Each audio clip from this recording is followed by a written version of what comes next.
BTech civil engineering తీసుకున్నారు, బాగానే ఉంది. ఆ తర్వాత ఇక్కడికి వచ్చిన తర్వాత ఎందుకు మీకు జియో టెక్నికల్ ట్రాన్స్పోర్టేషన్ కానీ చెయ్యాలి అని అనిపించింది? ఏంటి ఇక్కడ మీరు ఏం చూసారు వాటి మీద? బేసిక్గా జియో టెక్నికల్ ట్రాన్స్పోర్టేషన్ చూస్ చేసుకోవడానికి ఇక్కడ జియో టెక్నికల్ ఇంజనీర్ అనే అతను ఇక్కడ ఏం చేస్తాడు, what's the rules and responsibilities? ఎన్ని సంవత్సరాల లోపు మనం పిఈ తెచ్చుకుంటే మనకంటూ కంపెనీలో ఒక స్టాండర్డ్ ఉంటుంది, ఏ టైంలో కొంచెం masters?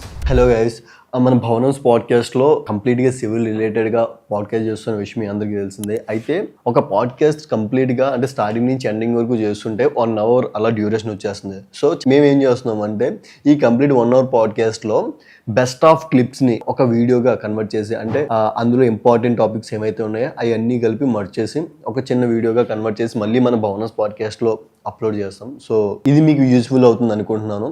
Do watch it. Thank you so much for giving your time. So next వెళ్తే మనము మీరు బీటెక్ సివిల్ ఇంజనీరింగ్ తీసుకున్నారు, బాగానే ఉంది.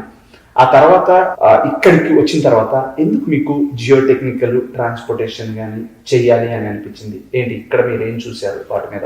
బేసిక్గా జియో టెక్నికల్ ట్రాన్స్పోర్టేషన్ చూస్ చేసుకోవడానికి నేను అప్లై చేసిన యూనివర్సిటీలో కరికులం బెటర్ అనిపించింది. నాకు కొంచెం స్ట్రక్చరల్స్ అంటే స్ట్రక్చరల్ సైడ్ వెళ్ళకుండా వాళ్ళకి కొంచెం భయం.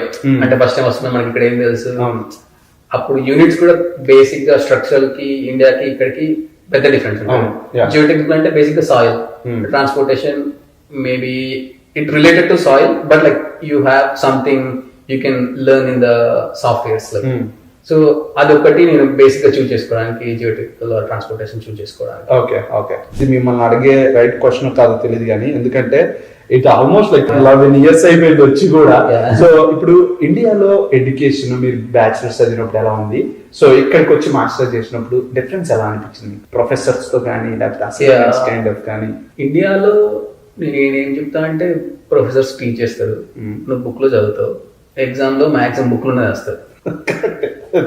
అంతకుమించి అంటే నువ్వు బుక్ ఉన్నదే చదివి నేర్చుకుంటారు, బుక్ ఉన్నదే ఎగ్జామ్ రాస్తావు. ఇక్కడైతే నాకు తెలిసి ఎగ్జామ్స్ ఓపెన్ బుక్ అంటారు, నీ క్లాస్ లో చెప్పేది మాక్సిమం బుక్ లోనే చెప్తారు, కానీ ఎగ్జామ్ లో సినారియోస్ వస్తాయి. అంటే రీసెర్చ్ రిలేటెడ్ ప్రాజెక్ట్స్ కి ఈ ప్రాజెక్ట్ లో ఈ ఇష్యూ ఉంది. So if you're a geotechnical engineer, if you're a transportation engineer, if you're a structural engineer, what would you do and how to calculate.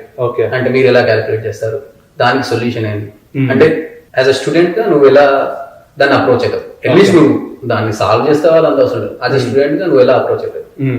అంటే professors కూడా నాకు తెలిసి answer మనకి ఇండియాలో అయితే ఇప్పుడు ఎల్హెచ్ఎస్ తీసుకోవాలి, ఆర్హెచ్ఎస్ రావాలి, పక్క బుక్ లో ఏదైనా రావాలి. ఇక్కడ నువ్వు నీ అప్రోచ్ ఏంది, నువ్వు ఆ ప్రాబ్లమ్ ని ఎలా సాల్వ్ చేయడానికి ట్రై చేస్తున్నావు, మెయిన్ గా అది ఇంపార్టెంట్. కాకపోతే మళ్ళీ ఫీల్ అవుతాము. సో ల్యాబ్స్ ఉంటాయి, ఆ ల్యాబ్స్ ఏమైనా నాలెడ్జ్ చేస్తారంటే ల్యాబ్స్ అసలు రాదు. సో ఇప్పుడు ఇక్కడ జియో టెక్నికల్ ఇంజనీర్ అనే అతను ఇక్కడ ఏం చేస్తాడు, what's the rules and responsibilities? So depends on the firm to firm and depends on the state to state in USA, but I can just say maybe Texas. I worked in Louisiana also. So you get a proposals or maybe projects. You have to bid. If you have like a 10-acre site and you're building a warehouse or maybe you're building a high-rise building, depends on the geology, like maybe depends on the site conditions. You have like a experienced PE while you're working as like maybe if assume that I'm a staff engineer, I don't have a PE, so I don't have like a experience or anything. I'm an entry level engineer. నీకు ఒక PE నుంచి నీకు proposal వస్తుంది బేసిక్గా. అంటే బేసిక్గా నువ్వు just ఇప్పుడే స్టార్ట్ అయ్యావు కదా, సో 10 acre సైట్ ఉంది, నీకు ఏం బేసిక్ ఐడియా ఉండదు. సో స్కోప్ ప్రిపేర్ చేయాలి. స్కోప్ అంటే ఇప్పుడు వేర్ హౌసా, హై రైజా, అంటే depends on the structure. Okay, స్ట్రక్చర్ని బట్టి నీకు ఎంత సాయిల్ ఇన్ఫర్మేషన్ కావాలి. అంటే ఎంత సాయిల్ ఇన్ఫర్మేషన్ కావాలి మీన్స్ లైక్ సాయిల్ బోరింగ్స్ ఉంటాయి, you have to drill borings and you get the soil information. So proposal prepare చేసేటప్పుడు నీకు ఎంత సాయిల్ ఇన్ఫర్మేషన్ కావాలి, ఎన్ని బోరింగ్స్ కావాలి, ఆ సాయిల్ బోరింగ్స్ నుంచి వెళ్ళి ఎలాంటి సాయిల్ కండిషన్స్ వస్తాయి, సో దాన్ని బట్టి కాస్ట్ డిజైన్ చేస్తావు. కాస్ట్ ఎస్టిమేట్ అవన్నీ ప్రిపేర్ చేసినాక క్లయింట్స్ ఏం చేస్తే ఓకే నీకు ప్రాజెక్ట్ అప్రూవల్ వచ్చేసింది. బేసిక్గా once you schedule the drilling. I'll say schedule the drilling, like I might be talking technically, so I might go easy. So once the project వచ్చినాక boring start చేస్తావు. అంటే boring చేయడానికి field coordinators కానీ నువ్వు కానీ సైట్కి వెళ్ళి సైట్ విజిట్ చేసేసి ఇన్ని బోరింగ్స్ కావాలి, లేకపోతే కాంట్రాక్టర్ని తీసేసుకొని డ్రిల్ చేస్తావు బోర్స్. ఆ వచ్చిన సాయిల్ ఇన్ఫర్మేషన్ నుంచి you assign lab testing based on like what type of project, అంటే సైజ్ని బట్టి లేకపోతే ఎంత అనాలిసిస్ కావాలి, ఆ ప్రాజెక్ట్కి ఎంత అనాలిసిస్ అవసరం, దాన్ని బట్టి lab testing according to the project size and project requirements you'll assign the lab testing. Okay. So వచ్చిన ల్యాబ్ టెస్ట్ని బట్టి so you'll analyse the data, the lab data, and using different softwares you can calculate the bearing pressures or like providing different foundations like shallow spread wings or like deep foundations called like maybe drill straight shafts or auger cast coils, or like sometimes you need maybe earth improvements, like at that site you have like lot of waste or you don't seems that like that site is not perfect for that type of structure. You will do some type of earth improvements. Yes. So you will provide those recommendations. Okay. So basically, I think I'll say that's simple, easy, but you have to learn. So. Civil students, civil engineers and civil తీసుకుందాం అనుకునే వాళ్ళ కోసం మన భవనం CTC ఎప్పుడూ రెడీగానే ఉంటుంది. కొత్త కొత్త టెక్నాలజీస్, కొత్త కొత్త ఐడియాస్ని ఇంప్లిమెంట్ చేసుకోవాలి, అడాప్ట్ చేసుకోవాలి అనుకుంటే మన భవనం సిటీసీ యాప్ ప్లే స్టోర్లో అవైలబుల్గా ఉంది. ఇన్స్టాల్ చేసుకోండి అండ్ రెగ్యులర్గా అందులో కొత్త కొత్త ఐడియాస్ గురించి డిస్కస్ చేస్తుంటారు, కొత్త కొత్త సాఫ్ట్వేర్స్ గురించి అందులో డిస్కస్ చేస్తుంటారు. ఇప్పుడే వెళ్ళి ప్లే స్టోర్లో ఉన్న భవనం సిటీసీ యాప్ ఇన్స్టాల్ చేసుకొని చెక్ చేయండి, మీ స్కిల్స్ని అప్గ్రేడ్ చేసుకోండి. ఓకే, ఇక్కడ మెయిన్ ఇంకొకటి ఏంటంటే గర్ల్స్. సో ఇప్పుడు ఈ జియో టెక్నికల్ ఇంజనీరింగ్ అనేది సో గర్ల్స్ కి మోస్ట్లీ ప్రిఫర్ చేసేది ఏంటంటే ఇంటీరియర్ డిజైనింగ్ అలాంటి వెళ్ళండి అని చెప్పేసి అంటారు. కన్స్ట్రక్షన్ కి అయితే అసలు వెళ్ళొద్దు అని చెప్పేసి అంటారు. కొంతమందికి సాయిల్ మీద ఇంట్రెస్ట్ ఉంటుంది, జియో టెక్నికల్ తీసుకోవాలి అని చెప్పేసి ఆ ఇంట్రెస్ట్ ఉంటుంది. So is is the right field for them or like ఇది కూడా మళ్ళీ కొంచెం హార్డ్ వర్క్ ఉండేటట్ట, లేకపోతే సో ఇండియాలో ఒక ఫీలింగ్ ఉంటుంది బేసిక్ గా, అమ్మాయిలు ఇది ఓ ఫీల్డ్ అయితే అమ్మాయిలు చేయలేరు, ఓ ఫీల్డ్ అయితే ఓన్లీ అబ్బాయిలే చేయగలుగుతారు. బేసిక్గా నేను ఇక్కడ యుఎస్లో నా ఆఫీస్లో బేసిక్గా మా సూపర్వైజర్ ఫీమేల్, నా టీం కాకుండా పక్క టీంలో ఇంజనీర్స్ ఫీమేల్ లైక్ 5-6 మెంబర్స్ ఉంటారు. ఒక 10 మెంబర్స్లో ఒక 4 మెంబర్స్ ఫీమేల్స్ ఉంటారు, 6 మెంబర్స్ మేల్ ఉంటారు. బేసిక్గా నీకు ప్యాషన్ ఉంటే నువ్వు రోజు ఫీల్డ్కి ఏం వెళ్ళవు. సో ఫస్ట్ 1 year వెళ్తావు వచ్చు మ్యాక్సిమం. అది కూడా నీకు ఫీల్డ్ ఎలా ఉంటది, స్కోప్ అంటే సైట్స్ ఎలా ఉంటాయి, ఎలా డీల్ చేయాలి, నీకు సైట్ కండిషన్స్ ఏంటి, మనం డ్రిల్ చేయడానికి వాడే ప్రొసీజర్స్ ఏంటి, ఎలా డేటా ఎలా సాయిల్ రిట్రీవ్ చేస్తారు అంటే బేసిక్ ఐడియా కోసం. But everybody can do, like females also, like male also, it doesn't matter. Like gender, I don't think gender will stop being a geotechnical engineer. PE గురించి వస్తే, so PE అనేది ఒక person ఎప్పుడు correct time అన్న రాయడానికి, right అదే FE pass అయినాక రాయొచ్చు. ఓకే, సో అదర్వైజ్ ఈ ఎన్ని సంవత్సరాల లోపు మనం పిఈ తెచ్చుకుంటే మనకంటూ కంపెనీలో ఒక స్టాండర్డ్ ఉంటుంది అంటే as early as possible. Okay, if నువ్వు 1 year తర్వాత రాసినా అనుకో, 1 year నీకు శాలరీ హైక్ ఉంటుంది. 2 years రాస్తే 2 years తర్వాత శాలరీ హైక్ ఉంటుంది. నీ గ్రోత్ కావాలి అనుకుంటే ఇప్పుడే రాయొచ్చు. బేసిక్గా నీ గ్రోత్ అవసరం లేదు, నీ పొజిషన్ నీకు కంఫర్ట్ ఉంది, బట్ నీకు చదవడానికి ఆప్షన్ లేదు అనుకుంటే you can take your time. But growth అనేది పీతో వస్తుంది నా ఫీలింగ్. అది ట్రూత్ కూడా బేసిక్.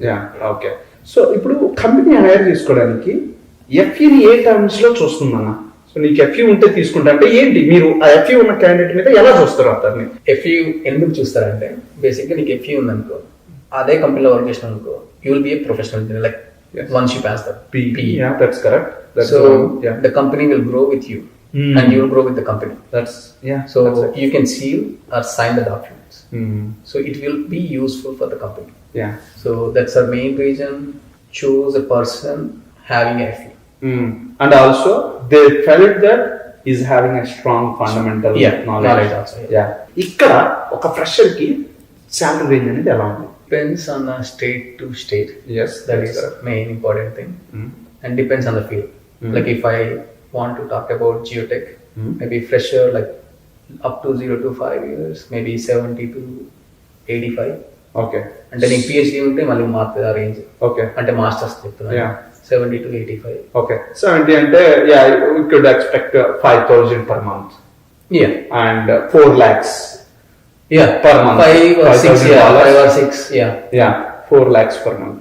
అంటే కొంచెం ఎక్స్పీరియన్స్ వస్తే maybe 85 to 110, 120 depends on like నువ్వు ఎలా కన్వే చేస్తావు మీ సూపర్వైజర్ని, Okay. అంటే నీకు ఎంత నాలెడ్జ్ ఉందని చూపించగలుగుతావు అనేది. ఇంకా PE ఉంటే maybe PE plus 10 years of experience, maybe 120, 140.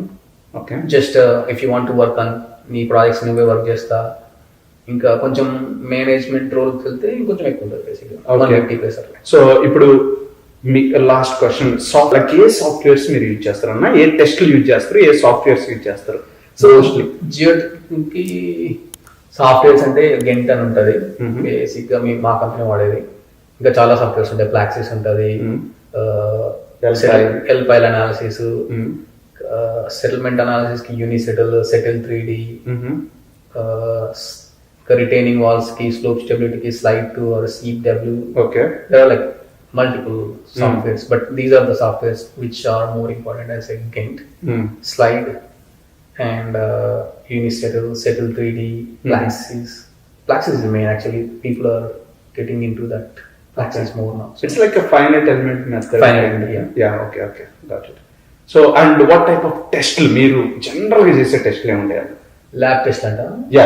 Lab test అంటే బేసిక్ గా సాయిల్ యొక్క లిక్విడ్ లిమిట్, ప్లాస్టిక్ లిమిట్ అని ఉంటుంది, ఇంకా మాయిశ్చర్ కంటెంట్, ఆర్గానిక్ కంటెంట్, ఇంకా unconfined compressive strengths, consolidation, undrained shear strength, hydrometer analysis, sieve analysis, okay shear strength test అని ఒకటి ఉంటుంది, పర్మియబిలిటీ టెస్ట్, చాలా ఉంటాయి ఇంకా.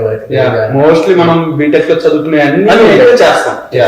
సో బయటకు వచ్చి there are like some specialty testing, but like I don't work on like very heavy projects. Okay. But there is requirement for like those specialty testing as well. Yeah. Okay, so final గా ఇప్పుడు ఎవరైతే masters కి America వస్తున్నారు, లేకపోతే America వచ్చి so different కోర్సులు చేసి ఎవరైతే జియోటెక్నిక్ మీద కొంచెం చిన్న సాఫ్ట్ కార్నర్ ఉంటారో వాళ్ళకి మీరు ఇచ్చే సజెషన్స్ ఏంటి? So if you have knowledge, you could do like as male or female, you could do geotechnical engineer. Like it's not hard. You don't have to go to the field every day. It depends on like how fast you learn, how manageable you are, and how much you gonna convey your supervisor. Like you need to be in the office, or you are that much worthy to write the reports or produce the reports based on the lab data. Like instead of going into the field, I can stay in the field, I can send a technician, I can work, I can analyze the data what technician is providing, then you can be as a geotechnical engineer as well. So Okay, yeah, perfect, and it's a nice podcast, Anna. Thank you so much. I got many insights. మన civil ఇండస్ట్రీలో చాలా కొత్త technologies వస్తున్నాయి, and చాలా మంది innovative and డిఫరెంట్గా ఆలోచించే వాళ్ళు కూడా చాలా మంది ఉన్నారు. అండ్ చాలా మందికి మనకున్న సబ్జెక్ట్ పబ్లిక్లోకి వెళ్ళాలి అంటే వేరే ప్లాట్ఫామ్ లేక అరే సరేలే మన చుట్టుపక్కల ఉన్న వాళ్ళకి తెలిస్తే సరిపోద్ది అని వాళ్ళకి డిస్కస్ చేస్తున్నారు. సో ఇలాంటి వాళ్ళ కోసం మనం ఒక వాట్సాప్ క్రియేట్ చేస్తున్నాం, భవనమ్స్ పాడ్కాస్ట్ అని.